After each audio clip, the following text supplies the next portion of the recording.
실무를 담당하셨고요. 현재 동대문 세무조사 전문 세무사로 활동하고 계시는 서정민 대표님입니다. 반갑습니다. 네. DMX 세무 대표 서정민 상사입니다. 네. 반갑습니다. 바로 저희가 한번 질문 좀 드릴게요. 이게 동대문 네. 그 세무조사 전문이라고 하셨는데 네. 세무사에서도 이제 오래 근무하셨으니까 네. 이게 동대문 세무 관련해서 누구보다도 잘 아실 텐데. 네, 맞습니다. 그죠? 요즘 동대문에 요 대행 통관 업체 관련해서 도매업체 이제 세무조사 이슈가 엄청 많거든요. 네. 그래서 이 부분에 대해서 어떻게 생각하시는지 한번. 지금 동대문 세무조사에 대해서 과거부터 계속해서 이런 문제가 발생되었고, 이번에 처음 발생된 것은 이미 예고된 겁니다. 이미 예고된. 예고된 거고, 네. 이것도 조사국에서 다 알고 있는 건이고, 아. 조사할 때마다 중국에서 들어오는 거랑 중국 쪽으로 나가는 거랑 네. 내수, 그러니까 디자인을 두고 물건을 만들어서 네. 매출하는 쪽이랑 네.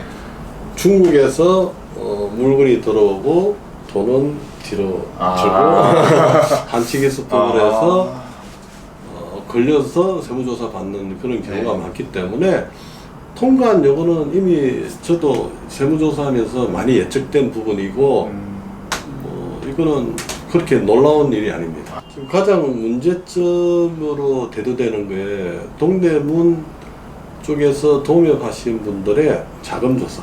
자금조사. 네. 예를 들어서 네. 예를 들어서 어떤 세무조사를 받은 친구가 있냐면은 네. 이 업에 네. 전세를 7억에 살던 부부가 있었어요. 근데 네. 매년 신고하는 소득 금액은 1,000만 2천 원밖에 안 되는데 네. 전세금이 7억으로 신고됐어요.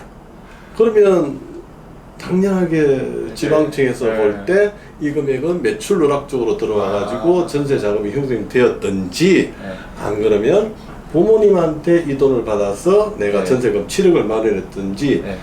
세무금 증여세 세무조사로 나왔습니다. 네. 그런데 증여세요. 통장을 부부를 열다 보니까 엄청난 매출이 나온 거예요. 5년간 각각 5년 조사 나와가지고 각각 10억 이상 추징된 사건이 있습니다. 이게 문제잖아요. 이거 어떻게 하면은 좀 미연에 방지할 수 있는. 동대문 영업을 하시는 분들이 네. 통관을 하실 때 정식 통관을 하시는 게 가장 좋습니다. 네.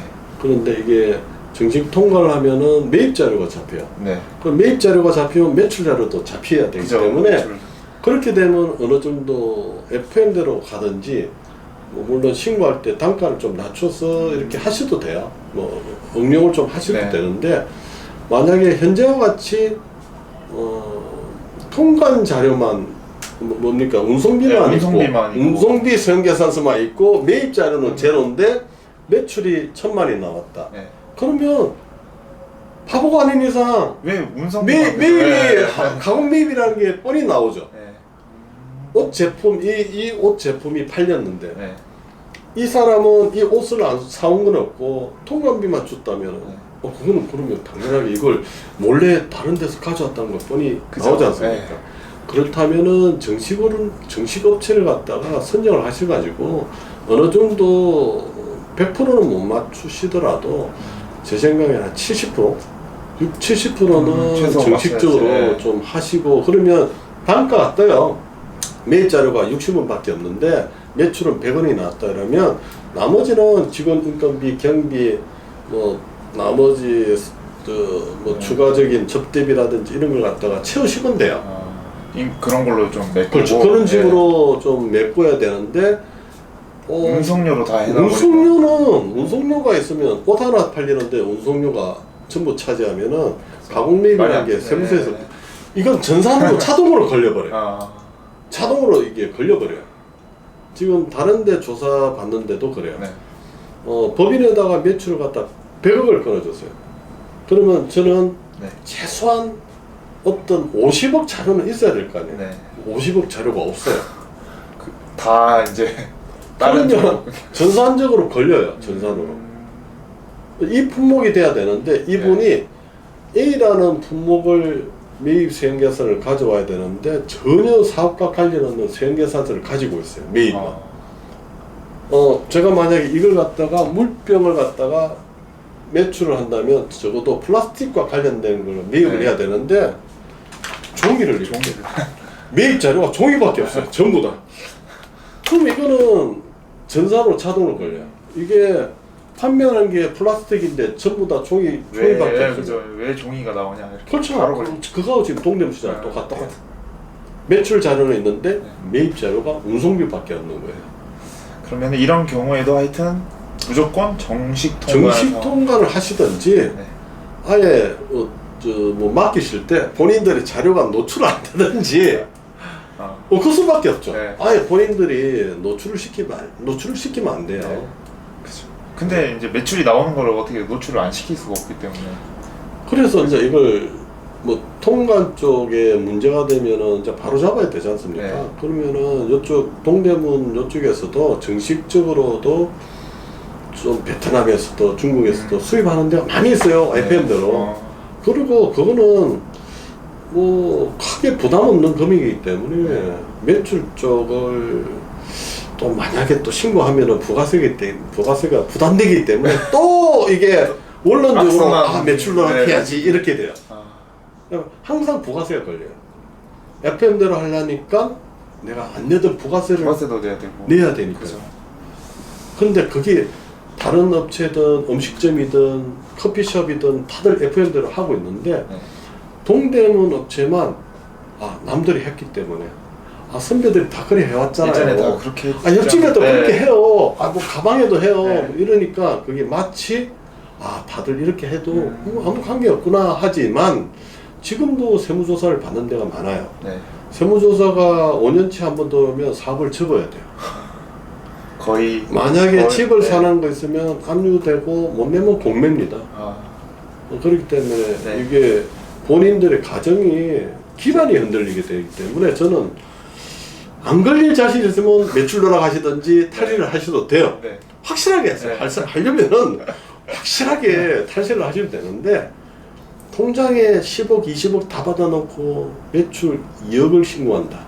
이거는 이제 말도 안 무조건 되는 잡히죠. 무조건 잡히네. 아예 네. 아예 받지를 마세요. 어. 특히 외환 환칙이 있는 분들이 많은데 네. 환칙이가 들어가면 또 국세청과 달리 네. 환칙에 대한 또 고발이 돼요. 어. 별도로 돼요. 그럼 또 저쪽에 가서 조사를 한 번 더 받으셔야 돼요. 음. 환칙이는 이게 통장에 보시면 네. 외국인 이름이 많이 찍혀요. 조선족 이름이라든지 영어 이름이 많이 찍혀 있기 때문에 통장에 분명하게 나와 있어서 환치기는 뭐 어떻게 보통 이루어지는? 보통 중국에서 네. 제가 물건을 주문하면은 100원짜리면은 10원에 수입을 한 다음에 차액 90원은 아저씨가 오면은 네. 돈 받으러 와요. 제가 현금으로 줘요. 그런 경우 한 번. 네. 그런 분들은 매입자를 절대 못 맞춰요. 그죠. 내가 그냥 100원짜리면 왜 100원어치를 갖다가 10원에 매입했냐면 네. 10원밖에 없는 자료야지 매출 누락이 나오잖아요. 매출 누락을 하기 위해서. 매출 누락을 하기 위해서 100원을 가져오면 내가 150원을 팔아야 다 되잖아요. 신고해야 되니까. 그죠? 네. 근데 이걸 갖다 단가를 낮춰서 10원을 만들면 저는 15원만 신고하면은 무려 네. 100원을 매출 누락을 할 수 어. 있잖아요. 그렇기 때문에 단가를 낮추는 수법. 네. 그 다음에 중국에서 번 돈들이 있어요. 그 돈을 몰래 들어온다든지 중국에서 중국 자체적으로 법인에다 돈을 사서 한국에 있는 친구들한테 돈을 보내줘요. 네. 그러면 환칙이 된 돈을 제 통장에 넣어줘요. 또 그게 받으면- 환칙이에요. 그리고 또 전문적으로 하는 친구들이 있어요, 중국에서. 절대 하시면 안 돼요. 네. 그러면 이제 실제로 지금 이제 막 이미 일이 벌어졌어요. 막 그러신 네. 분들이 많거든요. 많죠. 네. 그런 분들은 지금 어떻게 하는 게 좋을지. 매입 실질적으로. 자료를 최대한 통관 자료 측에 요청을 해야 돼요. 근데 통관업체 자료 그 친구들이 네. 조금 사봤다 폐업하고 조금 사봤다 폐업하고 폐업하고. 그리고 주로 주는 돈을 갖다가 사실은 이체를 했어야 되는데 네. 이체를 안 하고 그냥 현금을 줘요. 통관 얼마 해본 수수료 얼마 주세요 하면 그렇게 자료에 대한 증빙이 없어요. 증빙이 안 됩니다. 네, 증빙이 없기 때문에 매입 자료를 못 가져와요. 네. 만약 통관이 아니고 일반 원단 사서 가공을 하고 공장에다 물건 맡기고 이랬으면 통장 이체 내기서가 그걸 끌고 와서 네. 증빙을 대면 증빙하는데, 되는데 네. 요 대행업체에다가 했기 때문에 그냥 현금 쪽으로 들어갔다면 증빙이 안 돼요. 증빙이 안 돼서. 네, 그러면 매출 전체 매출 빼기 매입 다음에 세금이 계산되는데 매입이 제로가 돼요. 매출에 대한 세금이 어마어마합니다. 그죠. 네. 그럼 납세자가 잘못했으니까 어떻게 할 수가 없어요. 만약에 그분들이 통관 자료 수수료에 대한 그걸 줍니다. 네.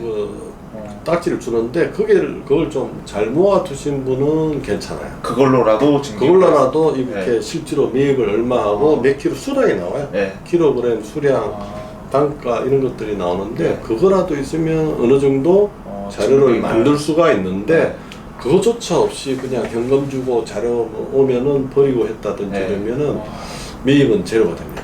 어떤 하여튼 문서 자료라든지 이런 했어야 증빙을 돼요. 항상 해야 된다고.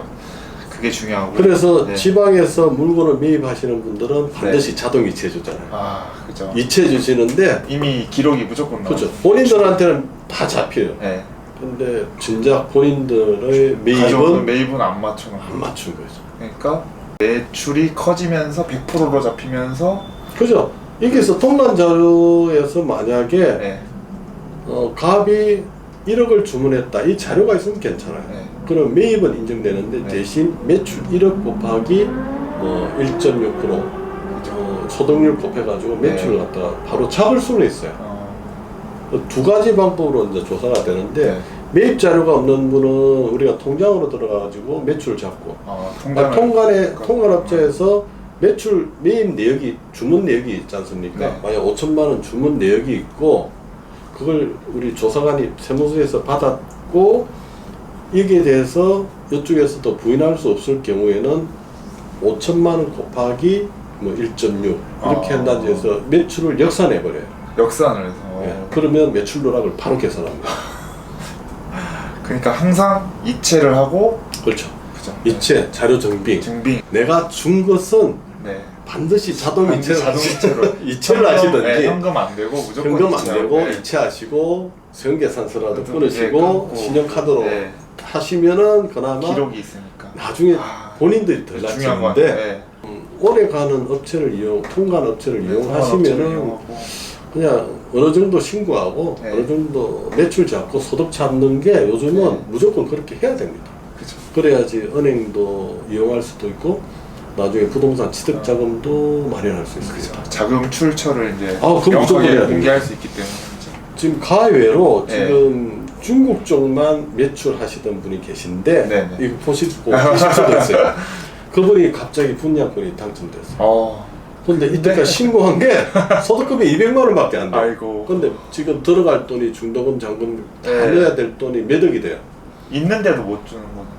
그래서 어쩔 수 없이 지금 계속 매출을 이제 신고를 하고 신고를 있어요. 하고 있고. 근데 그쪽 업체의 매출처는 전부 중국 보따리 상인들이에요. 네. 그러니까 안 내던 1억 원을 판매했다고 하면은 1,000만 원 갖다가 네. 아니요 부가세를 갖다 먼저. 안 내던 부가세를 1억 매출에 대한 1,000만 원 갖다가 도로 납부를 해야 돼요. 네.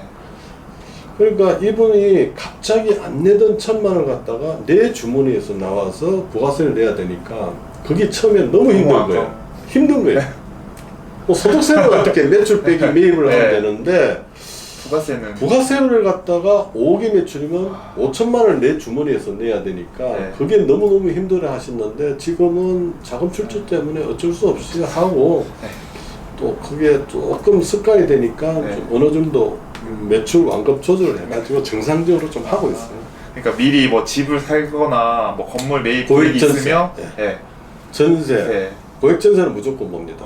고액전세, 부동산 취득, 자녀들한테 부동산 사주기, 자녀들 전세금 대여, 그리고 통장 이자 소득이 있으신 분, 통장에 돈 차곡차곡 모아두신 분. 매출 신고는 1년 매출 신고는 소득 금액 2천만 원 밖에 없는데 통장에는 몇 억이 있다. 그럼 매출 가액 다 나옵니다. 그리고 신용카드 사용액도 보고 차량 있는 거 재산이나 뭐든 일단. 그래서 요즘은 매출 누락 자체가 힘이 든 거예요. 금융자료가 조에 들어오면 5년치는 세무조사를 충분히 할 수 있으니까 거기에 대한 세금 추징금이 어마어마합니다. 사실은 번거세 소득이 내 건데 네. 그 5년간 벌어놓고 이걸 매출 누락분에 대해서 세금을 내니까 네. 남는 게 하나도 없고 오히려 마이너스. 엄청난 마이너스가 나는 거예요. 세무조사 통지서를 받거나 네. 이런 이거 보이면 안 되죠. 이런 세무조사 통지서를 받거나 뭐 지방구세청 조사국 세무조사 통지서를 받았을 경우에는 네. 1차적으로 세무대리인을 선임하게끔 돼 있어요. 아. 본인들이 안 들어가요. 세무대리인을 선임해서 세무대리인이 모든 그 납세자를 대신해서 모든 걸 갖다가 대신 조사를 받아주는 거예요. 그래서 마지막 확인서 받을 때 네. 그때 한번 들어가면 되고 굳이 본인이 들어가서 안 해도 될 말을 한다든지 조금 실수하는 부분이 네. 많기 때문에 저희들이 될 수 있으면 위임장만 받고 네. 같이 안 들어가요. 뭐 물론 반드시 들어가야 될 경우가 있는데 한 번 정도 될 수 있으면 안 들어가고 세무대리인을 통해서 모든 조사를 받는 게 제일 깔끔합니다. 그죠. 네. 전문가한테 맡겨라. 그렇죠, 그렇죠. 본인은 할 수가 없어요, 이거는. 애초에. 그렇죠. 그리고 이게 아무리 대가 센 사람이라도 막상 조사국에 들어가면은 도둑이 경찰서에 들어가면 도둑이 경찰서에 들어. 정말로 말이 떨리고 몸에 그림이 있으신 분들도 막상 들어가면 말이 떨려. 말이 떨리고 네. 되게 땀도 흘리고 네. 그렇게 돼. 분위기 자체가 네. 아주 왜소한 1대1로 만나도 뭐 아주 왜소한 그런 사람인데도 조직이라는 게 있지 않습니까? 그죠. 거대한 구세청은 조직 때문에 제 자신이 너무 왜소해지고 네. 초라해지고 쪼리고 하기 때문에 이게 좀 힘듭니다. 네. 직접 대응. 애초에 이제 그런 상황이 온다면 항상 상황이 온다면 네, 이거는 세무대리인한테 전문적인 세무 조사를 하시는 세무대리인과 먼저 세무 상담을 하고 그 다음에 세무 조사를 어떻게 임하겠다고 진행하시는 걸 추천합니다. 만약에 지금 동대문 쪽에서 어떤 사유로든 세무 조사를 받게 되는 도매업자분들이 많이 계실 거예요. 네. 국세청 자체 자료에 의해서 받는 세무 조사. 그 다음에 갑자기 어느 날 들어오시는 조사관들이 확 들어오는 세무조사는 장부 영치, 그 다음에 컴퓨터 영치에서 조사가 시작되는데 사실상 이런 세무조사는 본인들이 하기가 힘듭니다. 그리고 일반 세무대리인도 하기가 힘들어요. 그걸 내가 어떻게 잘해봐야지 뭐 이렇게 해도 자료 소명하는 것과 이걸 자료를 만드는 것과 여러 가지 하는 일들이 많기 때문에 저희같이 세무조사 전문 세무사를 통하는 게 가장 좋긴 좋습니다. 왜냐하면 하던 업을 계속 하고 있으니까. 직접 이제 조사도 해보셨고. 예. 그죠? 그러니까 아무래도 더 이제 잘 대응을 세무조사 대응을 하는 걸 떠나서 네. 만약에 누가 내가 전화 한 통이면 해결 다 돼. 내가 뭐 얼마면 해결 다 돼. 내가 다 해결해 줄게. 이런 데는 절대 없어요. 네. 절대 오히려 그런 데 있으면 제가 맡기고 싶어요. 철저한 자료예요. 자료 소명을 얼마나 잘하고 내가 매입자료, 매출자료 얼마나 소명을 잘하는가에 따라서 세금이 사실은 왔다 갔다 하는 규모가 커요. 세무조사 선정을 어떻게 하냐면 일단 세무상담을 받아보세요. 세무상담을 받아보시면 본인들의 하나만 조금만 들어도 네. 자세히 이야기를 안 해도 잡하고 가방이고 매입을 어디서 매입하고 매출이 어떻게 되고 이야기를 안 해도 잘 아는 세무사가 있어요. 그러면 본인을 대변해서 충분하게 할 수 있는데 구조 자체를 모르는데 본인들의 사업 구조 자체를 모르고 매출 누락을 어떻게 하는지도 모르고 탈세를 어떻게 하는지도 모르고 매입을 어디서 해와서 매출이 어떻게 되는지도 모르고 하물며 단가 원단, 뭐 공장의 옷 제작, 공인 뭐 이런 공인료, 뭐 시탁 뜯는 것까지도 잘 아는 만약에 그런 세무 대리인이 있다면 무조건 맡겨야죠. 그죠. 그러네요. 근데 이게 뭐예요? 어떻게 매출했어요? 그래서 일일이 오히려 본인들이 물어본다면은 그 사업 자체를 잘 모르죠. 오히려 그러면 자기가 가르쳐주면서 세무조사를 임해야 돼요. 그런 데는 피해야 되죠. 피하고. 네. 나의 사업을 잘 이해하고 있는. 잘 알고 무조건 이 계통에 무조건 유통 과정을 싹 다 아시는 분이라면 믿고 맡기셔도 되고 무조건 뭐 또 금전적인 걸 너무 지나치게 요구한다든지 초반에 뭐 계약금 준다고 네. 너무 많이 원한다든지 좀 통속적으로 흘러간다든지 네. 무조건 100%다 해결해 줄게 아, 이렇게 한다는 데는 무조건 피하셔야 됩니다. 어떻게 100% 네. 해결이 안 돼요.